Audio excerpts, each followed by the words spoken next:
बिस्मिल्लाहिर्रहमानिर्रहीम, अस्सलाम वालेकुम जी। मैं नजमुल हसन बाजवा हूँ। नाज़रीन इकराम, तीन बड़ी खबरें हैं मेरे पास आपके साथ शेयर करने के लिए। सबसे पहली खबर तो यह है कि जो सहाफ़ी रऊफ क्लासरा साहब हैं उनका प्रोग्राम बंद हो गया है।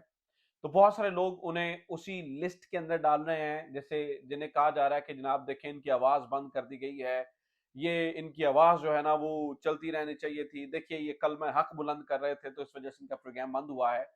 तो आपकी इत्तला के लिए अर्ज़ है कि स्टोरी में बहुत सारे और कैरेक्टर्स भी हैं, ये मामला कुछ और ही है। उसकी कुछ बैकग्राउंड स्टोरी मुझे पता तो मैं आपके सामने रख दूँगा। रऊफ क्लासरा ने कुछ दिन पहले किस अहम शख्सियत को गालियाँ दी थी, लिटरली गंदी गालियाँ दी थी। ये क्या मामला है, ये मैं आपके सामने जो है ना वो इसकी पूरी तफसीलात जो है ना वो रख दूंगा। नंबर टू, नाज़रीन किराम, सहाफ़ियों से रिलेटेड एक और चीज़ आपको मैं बता दूं तो वो ये है कि जनाब एक कामरान शाह साहब के प्रोग्राम के अंदर एक बड़ी शदीद किस्म की लड़ाई हुई है। इरशाद भट्टी साहब ने लाइव प्रोग्राम के अंदर कुछ कहा है। उन्होंने क्या कहा, सुने जरा।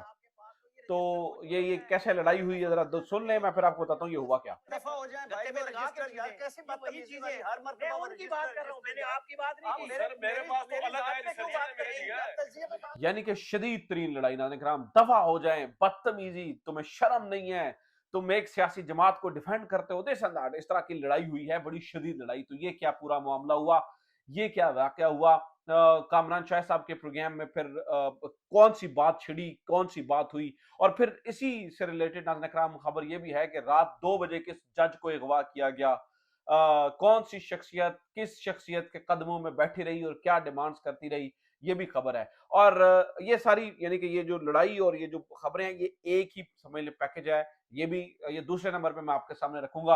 और तीसरी नाज़रीन किराम खबर ये है कि इमरान खान ने एक नई पॉलिसी दी है। उस पॉलिसी के दुनिया भर में चर्चे हैं, लेकिन इमरान खान के इस बयान से हमारे यहाँ पर जो है ना वो आग लगी हुई है कुछ सहाफी दोस्तों को। वो क्या कह रहे हैं, इसके ऊपर भी बात करेंगे। तो तीन बड़ी खबरें मैंने आपके साथ शेयर करनी है। इससे पहले कि मैं आगे बढ़ूं, मैं आपसे दरखास्त करना चाहूंगा कि चैनल को सब्सक्राइब जरूर कर लें, वीडियो को ज्यादा ज्यादा शेयर करें। और आपका सब्सक्राइब किया हुआ हमारे लिए जो है ना वो यकीनी तौर पर बड़ा फायदे का अमल होता है, ज्यादा लोगों तक बात पहुंचती है और प्रोपेगेंडा को काउंटर करने में भी आसानी होती है। तो लिहाजा पेज फेसबुक पे फॉलो करें, यूट्यूब पे चैनल को सब्सक्राइब जरूर कर लें। अब आगे बढ़ते हैं। सबसे पहली बात कर लेते हैं रऊफ क्लासा साहब का जो प्रोग्राम बंद हुआ है, सबसे पहले उसके ऊपर बात करते हैं और फिर जो है ना वो मैं ये इरशाद भट्टी साहब के ऊपर और जज वाली स्टोरी के किसको अगवा किया और फिर इमरान खान की। तो जनाब वाला रऊफ क्लासा साहब की बात सुन लीजिए। रऊफ क्लासा साहब का ये जो प्रोग्राम बंद हुआ है, असल में ये टेहरान न्यूज के ऊपर प्रोग्राम कर रहे थे और ये प्रोग्राम के बारे में काफी देर से अफवाहें चल रही थी। एक्चुअली प्रॉब्लम यह है कि ये जो दावा किया जाता है जिस ग्रुप की जानिब से, वो सियालकोट की एक पार्टी है जिनकी जानिब से कहा जाता है जी हमारी कुछ जो है ना वो एयरलाइंस भी हैं और यानी कि उनका मुकम्मल तौर पर जो है ना वो अपने आप को जो है ना वो एक बड़ी पार्टी साबित करने का। और जब ये चैनल आया तो इन्होंने जिस तरह से लोग उठाए और जिस तरह से तनख्वाहें दी, उससे भी लगा कि वाकई एक बड़ी पार्टी जो है ना वो इसके पीछे खड़ी है। तो जनाब वाला इस जो चैनल को यानी कि सेठू के अलावा जो रन कर रहा था, उस बंदे का नाम वाईबीएम था, यूसुफ बेग मिर्जा। अब प्रॉब्लम ये हुई कि कुछ अरसे से सेठों को ये लगा कि ये चैनल जो है ना वो चल नहीं सकता, यानी कि जेब पे बहुत ज्यादा खर्चा आन पड़ा है। तो उन्होंने कहा ठीक है, इसको जो है ना वो हम बेच देते हैं, तो बैलेंस ऑफ पेमेंट बनाए और ये बनाए और वो बनाए। तो अब टेलॉन के ऊपर दो प्रोग्राम चल रहे थे जो कि ज्यादा बजट वाले प्रोग्राम थे, एक रऊफ क्लासरा का और एक अतर काजमी का। अब रऊफ क्लासरा के साथ सेठू ने एक गलती की थी कि जो किया था, कॉन्ट्रैक्ट किया था, वो 2 साल का किया था। और ये रऊफ क्लासरा को पाबंद किया था कि अगर आप 2 साल से पहले छोड़ के जाएंगे तो आपको बकिया जो जितनी भी सैलरी है वो हमें देनी पड़ेगी। तो ये तय हुआ था। अब यही चीज अप्लाई होती है सेठों के ऊपर भी। लेकिन प्रॉब्लम यहां पर ये हुई कि जनाब रऊफ क्लासरा साहब को ब्लॉक एक दिन कहा गया और अतर काजमी को कि आप जनाब इधर उधर कुछ देख लें। इस मामले के ऊपर नाज़रीन इकराम इत्तलात हैं कि जो रऊफ क्लासरा हैं उन्होंने वाईबीएम को, यूसुफ बेग मिर्जा साहब को नंगी गालियां दी। यूसुफ बेग मिर्जा साहब एक बहुत बड़ा नाम है, आप में से बहुत सारे लोग जो है उनसे वाकफियत रखते होंगे, नहीं रखते हैं तो मैं आपको बता दूं कि बहुत सारे लोग चैनल जिन्होंने लॉन्च किए हैं, एक इनका सहाफती कैरियर भी है और ये जो है ना वो एक बड़ा नाम जो है ना वो समझे जाते हैं। तो इन्होंने नंगी गालियां जो रऊफ क्लासा साहब ने नंगी गालियां यूसुफ बेग मिर्जा को दी, तो तभी ये तय होगा था। फिर बीच में पीयूएफजे और ये सारे इन्वॉल्व हुए थे और अरशद अंसारी साहब की जनरल सेक्रेटरी होते हुए एक लेटर भी जारी हुआ था कि जनाब नहीं किसी को नहीं निकालेंगे, लेकिन आज उसको जो है ना वो बंद कर दिया गया। उसकी वजह यह है कि चालान चल नहीं रहा था और वजह ये थी कि काफी हैवी वेट थे रऊफ क्लासा साहब, इसलिए ये मसला हुआ है। अतर काजमी भी अब दोबारा सुनो के ऊपर प्रोग्राम कर रहे हैं। तो ये जो कहानी आपको सुनाई जाती है ना कि जो वो जी आवाज हक बुलंद कर रहे थे, वो कोई कहानी नहीं है, क्योंकि रऊफ क्लासा साहब पिछले लंबे अरसे से लगता यह है कि अपनी बिल्कुल जो है ना वो लाइन बदल कर बैठे हुए हैं, इसमें कोई सच्चाई नहीं है। दूसरा नाज़रीन किराम अब आ जाते हैं इरशाद भट्टी साहब वाले मामले के ऊपर। ये एक्चुअली हुआ क्या? नाज़रीन किराम हुआ ये कि कामरान शाहिद का प्रोग्राम चल रहा था, इसके अंदर 3 गेस्ट थे। एक जो है ना वो इरशाद भट्टी साहब, दूसरे जो है वो आमिर इलियास राना साहब, और जो तीसरे हैं रावी जनाब हसन अयूब साहब। ये 3 गेस्ट लिए गए थे। अच्छा, अगर आपने उन तस्वीरों को और उस वीडियो को जो है ना वो गौर से देखा है, तो हुआ ये, बात जहां से शुरू हुई, मामला ये हुआ कि जब आमिर इलियास राना साहब की बारी आई तो उन्होंने भट्टी साहब की तारीफ करके जो है ना वो अपनी गुफ्तगू का आगाज किया कि भट्टी साहब ने बड़ी खूबसूरत जैकेट पहनी हुई है। लेकिन मीनवाइल उन्होंने साथ में हमला किया और उन्होंने कहा कि जनाब आमिर इलियास राना साहब की मैं बहैसियत इंसान इज्जत करता हूं। मैं कई दफा प्रोग्राम में कह चुका हूं कि बहैसियत इंसान वो अच्छे हैं, लेकिन बहैसियत सहाफी मेरा उनसे बहुत ज्यादा इख्तलाफात है, उनकी सोच उनके नजरियात से बहुत इख्तलाफात हैं। तो आमिर इलियास राना साहब ने टॉन्ट करते हुए इरशाद भट्टी को ये कहा, जनाब इनके पास तो रटे रटाए फिक्रे होते हैं, इनके पास तो रजिस्टर होते हैं। 1 दफा 2 दफा, अब वीडियो में नजर आ रहा है 3 दफा इरशाद भट्टी ने इग्नोर किया। जब चौथी बार किया तो कहा कि जनाब तुम दफा हो जाओ यार, तुम बेशरम आदमी हो, तुम्हें समझ नहीं आती। और यही मामला जो है वो कामरान शाहिद ने कहा कि जनाब आप नून लीग को डिफेंड करते करते इतना आगे निकल जाते हैं कि आपको जो है वो समझ नहीं आती। बहरहाल मैं ये चाहता हूं कि एक दफा अब आप इसको दोबारा सुने थोड़ी सी वीडियो को, ताकि आपको अंदाजा हो जाएगा कि हुआ क्या। फिर मैं आपको बताता हूं कि किस जज को रात 2 बजे उठाया गया और असल मौकफ क्या था और कौन किसके कदमों में बैठा रहा। वो भी मजेदार स्टोरी है, लेकिन सुने जरा ये क्या हुआ, यहां पर क्या मामला हुआ। साहब के पास तो ये रजिस्टर मौजूद होता है। ये तो यार दफा हो जाए भाई, में लगा के यार कैसे वही चीजें हर मैं उनकी बात कर रहा हूँ, मैंने आपकी बात नहीं की। सर मेरे पास तो अलग है, तो ये यार रिस्पेक्ट करता हूँ, आपकी इज्जत करते हैं, आप सर पे चढ़ते जाते हैं। ये लाइव प्रोग्राम में होगा नाज़रीन किराम। मैं बात करता हूँ, उसका जवाब दे। रटे रटाए फिक्रे तो फलाना अच्छा तो जनाब, फलाना। आप मेरी इज्जत ना करें, मेरी उसमें ज्यादा इज्जत है कि आप मेरी। ये लड़ाई बहुत बड़ी नाज़रीन किराम, ये लड़ाई बहुत बड़ी। और एक्चुअली इरशाद भट्टी साहब का मौक़िफ़ ये है कि मुझे हर प्रोग्राम के अंदर जो है वो इस तरह से जो है ना वो टीज़ किया जाता है।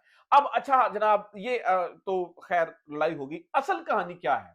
असल कहानी ये है कि जो आमिर इलियास राना साहब हैं, उन्होंने एक लाइव प्रोग्राम के अंदर ही बैठकर एक और कहानी बताई।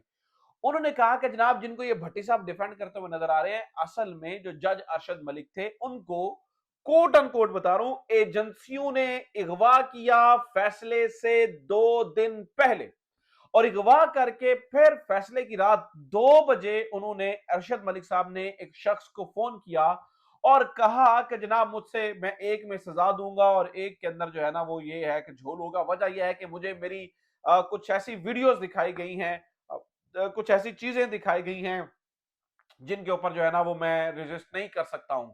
अच्छा, फिर यही मामले के ऊपर जनाब आमिर इलियास राना साहब, चूंकि थोड़ी सी मोहब्बत में आगे निकल जाते हैं मियां नवाज शरीफ और पाकिस्तान मुस्लिम लीग नून की, इन्होंने ये भी बताया, नाज़रीन किराम ये भी जिक्र कर रहे हैं कि हुआ ये कि जज अरशद मलिक साहब जो है वो बैठे नवाज शरीफ साहब के जाके कदमों के अंदर और दरखास्त की कि मुझे हाई कोर्ट का जज बना दिया जाए। अब चूंकि जज अरशद मलिक साहब जिंदा नहीं है तो कहीं से कुछ भी क्या भी किस तरह से कहा जाता रहे, लेकिन आजकल हमारी अदालतें जो कि इंसाफ दे रही है और खुलेआम।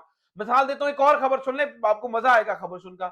मैंने आपको पहले बताया था कि भुट्टो साहब का जो केस है वो दोबारा जो है ना वो चलाया जा रहा है। यानी कि कितनी मतलब जज साहब काजी फायसा साहब भी जो है ना वो आयरॉनिकली जो है ना वो इस वक्त इंसाफ देने के दर पर हैं। 50 साल पुराना मुकदमा खोला गया है। इसके ऊपर सिर्फ मैंने बात नहीं की, बहुत बड़े सहाफी बोल पड़े। मिसाल देता हूं नाज़रीन किराम, आपको अंदाजा होगा कि सहाफी जो है ना वो क्या कह रहे हैं। इरशाद अहमद आरिफ साहब ने इसके ऊपर लिखा, भुट्टो मरहूम ने अपनी किताब इफ आई एम असैसिनेटेड में अपने कत्ल का इल्जाम अमेरिका पर भी आयद किया, जिसने एटमी प्रोग्राम जारी रखने पर निशाने इबरत बनाने की धमकी दी। अदालत उज़्मा का 9 रुकनी बेंच इस हवाले से भी छानबीन करेगा या सिर्फ ज़ियाउल हक, जस्टिस अनवारुल हक और जस्टिस मुश्ताक पर जो है वो मशक़ सुखन होगी, क्या सिर्फ इनके ऊपर भी होगी वजह? वो लेटर, यानी कि भुट्टो को भी तो एक लेटर आया था ना, जब भुट्टो का लेटर का डिस्कशन आएगी तो फिर इमरान खान के वाली लेटर की डिस्कशन भी आएगी ना। इसे भी इसी तरह से ये वो लोग हैं नाज़रीन किराम जो नवाज शरीफ साहब के लिए नरम गोशा रखते रहे। इम्तियाज आलिम साहब के बारे में सुने वो क्या कह रहे हैं। वो कह रहे हैं जी मेरी एक पेशगोई याद रखिएगा, जिस तरह आज भुट्टो के अदालती कत्ल से पर्दा उठने जा रहा है और जिस तरह इकामा वाले मुनसफीन नंगे हो रहे हैं, इसी तरह इमरान खान के खिलाफ साइफर केस बनाने वाले भी एक रोज तारीख के सामने जवाबदेह होंगे। ये मुंतखब वज़ीर आज़म को ही क्यों बेहुदा मुकदमात में लपेटा जाता है। मैंने बताया ना कि जो पुराने इनके एहसासात हैं, पुरानी जो एक अलायंस है वो नवाज शरीफ साहब के साथ है, एलिजियंस जो है ना वो नवाज शरीफ साहब के साथ है, लेकिन इसके बावजूद वो आज इमरान खान के बारे में बोल रहे हैं। और फिर के नवाज शरीफ साहब के एक और करीबी साथी वो क्या लिख रहे हैं, जो कह रहे हैं इलेक्शन को अवाम ने कबूल ना किया तो 5 साल रहकर भी कुछ नहीं कर सकेंगे। हुकूमत मॉरल अथॉरिटी पर चलती है, चोरी शुदा इलेक्शन के नतीजे में आएंगे तो चल नहीं सकेंगे। ये नाज़रीन इकराम जो है ना वो बात की गई और इस तरह से जो है ना वो चीजों को कहा गया कि जनाब ये कर रहे हैं। अच्छा जनाब, अब ये सारी बातें साइड पर, इमरान खान की उस बात को सुन लीजिए जो पॉलिसी जो है ना वो नई दी है उन्होंने, और उसके ऊपर बहुत ज्यादा जो है ना वो ताने तुशने जो है वो कसे जा रहे हैं और बहुत ज्यादा लोग जो है ना वो बात कर रहे हैं कि जैसे इमरान खान ने खुदा ना खास्ता पता नहीं क्या कर दिया और इमरान खान ने जो है ना वो क्या बात कर दी। इमरान खान ने अपने अफगान मुहाजिरीन के बारे में बात किया और बहुत सारे सहाफी से ये कह रहे हैं कि इमरान खान अब एंटी स्टेट जा रहे हैं। अब स्टेट की कोई पॉलिसी होती है तो इमरान खान उसके भी मुखालिफ जाते हैं। इमरान खान ने इस पॉलिसी में कहा क्या, वो सुन लीजिए। अफगान मुहाजिरीन के साथ रवा रखने वाला सलूक दीन इस्लाम, किताबुल्लाह, सुन्नत रसूल अकरम सल्लल्लाहु अलैहि वसल्लम और हमारे मुआशरती इक़दाम से मुतसादिम है।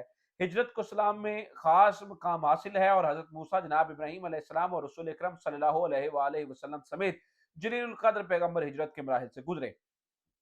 लंबी बात इस पे उन्होंने थोड़ा सा मजहबी भी की। अच्छा, अब जो उन्होंने इंपॉर्टेंट बात की, उन्होंने कहा जनाब 250 मिलियन नफूस के ऊपर मुश्तमिल कौम पर एक 1.5 मिलियन महाजरीन पर कुछ ज्यादा बोझ नहीं है। अपनी धरती से निकाले जाने पनाह की तलाश में पाकिस्तान आने वाले महाजरीन का बड़ा हिस्सा गरीब तीन अफराद पर मुश्तमिल है। पूरे मामले को तहजीब, शाइस्तगी और हिकमत से निपटाया जाने की वजह से पूरी अफगान कौम में ना निपटाए जाने की वजह से पूरी अफगान कौम में मनफी जज्बात जन्म लेंगे। नाकिस हिकमत अमली के नतीजे में पैदा होने वाली बदमजगी इनकी नफ्सियात का हिस्सा बनेगी और दोनों ममालिक के माबैन देर पा ताल्लुकात में एक मुस्तकिल दरार का अंदेशा है। तो इमरान खान ने अपने आप को वाजे कर दिया, उन्होंने कहा कि जनाब ये गलत है। अब इसके ऊपर बहुत ज्यादा लोग जो है ना वो क्रिटिसिज्म कर रहे हैं कि यार देखें आप स्टेट की पॉलिसी के खिलाफ चले गए हैं, लेकिन बहुत सारी दुनिया के अंदर लोग हैं जो इस मामले के अंदर इमरान खान को अप्रिशिएट कर रहे हैं कि कैसे वक्त के अंदर भी इमरान खान ने एक प्रिंसिपल स्टैंड लिया है, जो स्टैंड उनका पहले दिन से, और वो ये कह रहे हैं कि जनाब ये नहीं होना चाहिए, ये गलत हो रहा है, इसको जो है वो ठीक करने की, रेक्टिफाई करने की जो है ना वो जरूरत है, नहीं तो अफगान कौम के दिल के अंदर एक नफरत जन्म लेगी जो फिर कभी भी खत्म नहीं होगी। तो ये नाज़रीन कराम अब तक की खबरें हैं। उम्मीद करता हूँ ये वीडियो आपके लिए इन्फॉर्मेटिव रही होगी। अपना ख्याल रखिए। खुदा हाफिज़। पाकिस्तान जिंदाबाद।